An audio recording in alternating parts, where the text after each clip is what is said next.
আসসালামু আলাইকুম প্রিয় দর্শক, আশা করি আপনারা সবাই ভালো আছেন আল্লাহর রহমতে। এইমাত্র পাওয়া আবহাওয়া অধিদপ্তর থেকে আজকে সবচেয়ে গুরুত্বপূর্ণ খবর, বেড়েছে তাপমাত্রা, আসছে বিক্ষিপ্ত মেঘ বৃষ্টি। ফেব্রুয়ারির তৃতীয় সপ্তাহে বিদায় নেবে শীতকাল। এছাড়া আগামী 24 ঘন্টার মধ্যে দুই বাংলার বিভিন্ন জেলায় বিক্ষিপ্ত আকারে বজ্রসহ ঝড় বৃষ্টি হতে পারে, এমনটা জানাচ্ছেন আবহাওয়া অধিদপ্তর। আজ ও আগামীকাল কোন কোন জেলার আবহাওয়া কেমন থাকতে পারে এই বিষয়ে কি বলছে আজকের আবহাওয়া রিপোর্টে জানিয়ে দিব। সম্পূর্ণ বিস্তারিত ভিডিওদের সঙ্গে থাকুন। আর আপনি কোন জেলা থেকে আমাদের আবহাওয়ার খবরটি দেখছেন অবশ্যই কমেন্ট করে জানিয়ে দিবেন। আর সবার আগে সর্বপ্রথম সঠিক আবহাওয়ার খবর জানতে আমাদের চ্যানেলটিকে সাবস্ক্রাইব করে রাখুন। এবার জেনে নিন এক নজরে। সকাল থেকে মেঘলা আকাশ থাকলেও বেলা বাড়ার সাথে সাথে ফুটে উঠেছে সূর্য। মাঘের শেষ সপ্তাহে এসে সারা দেশ থেকে কমে যাচ্ছে শীতের তীব্রতা।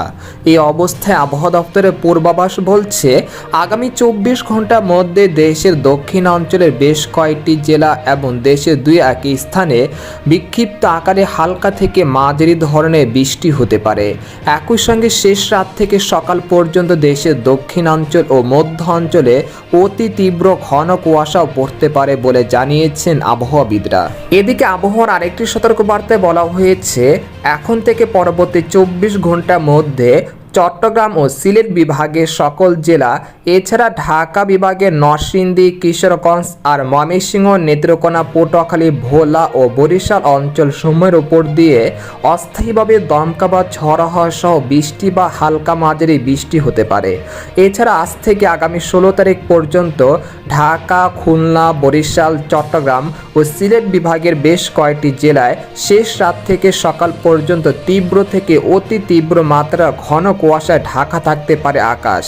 এতে করে লঞ্চ ও গাড়ি চলাচলের ক্ষেত্রে সতর্ক থাকার পরামর্শ থাকবে।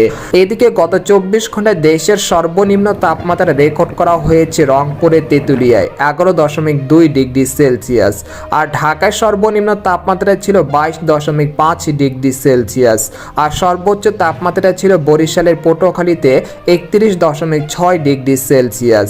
এদিকে বাংলাদেশের আবহাওয়াবিদ মোহাম্মদ শাহিনুর ইসলাম জানান আজ সকাল 9টা থেকে পরবর্তী 24 ঘন্টায় অস্থায়ীভাবে আংশিক মেঘলা আকাশ সহ সারা দেশের আবহাওয়া প্রধানত শুষ্ক থাকতে পারে।